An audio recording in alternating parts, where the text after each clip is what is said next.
evening. Just wondering, do you got two planes that are just to the east of your field doing circuits or maneuvers? The crew of an airline flying into Yellowknife has reported seeing some unfamiliar high-altitude lights close to the airport, which has confused air traffic controllers on the ground, as well as the crew on board. The incident occurred on the night of January 29, 2023, and included a Canadian North flight that was traveling from Fort McMurray to Yellowknife, according to the Federal Aviation Reporting System, CADORS.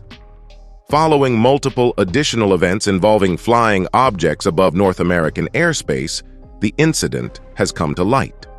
Earlier that month, a purported Chinese surveillance balloon drifted across the continent and was shot down by U.S. military forces. 3 other objects have been shot down since then, over Lake Huron, over Alaska, and the Yukon. The sources of the 3 latter objects are not publicly known by the United States or Canada.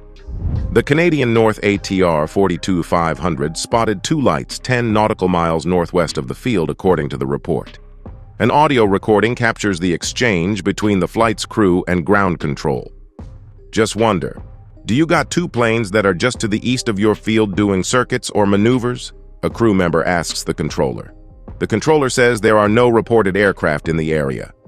We're looking at 2 lights dancing around here, the crew member says. The crew member describes the lights as being at a higher altitude than the plane. They're told that nothing's visible on radar by air traffic control. So, I'm wondering what you're seeing there, the controller says. Yeah, so are we, the crew member replies. Tower, it's Arctic 5071. Arctic 5071, Yellowknife Radio, good evening.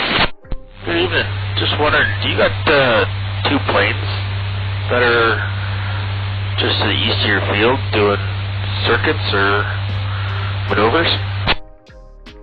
Negative. I have no reported traffic in the area. Do you have a visual or something? You know, we're looking at 2 lights dancing around here that to the east of your field. They're above us. Well, I don't know what. We're not seeing them on TCAS, but you see the lights moving around them. I don't have anything on the radar either. Let me talk to Center. Arctic 5071, Yellowknife Radio. Okay, go ahead. Hey, Center doesn't have anything about any movement in the area, so I'm really wondering what you're seeing there. Yeah, so are we. The crew reported that the lights were visible roughly 10 to 20 miles northwest of Yellowknife as the aircraft approached the city. The crew initially saw the lights east of the city. The lights changed to the northwest of the city as they got closer to the airport. Both the audio tape and the occurrence report indicate that neither the crew nor the tower had a response for that. This incident happened at the same time as reports surfaced of a Chinese spy balloon drifting over Canada toward eventual entry into the United States.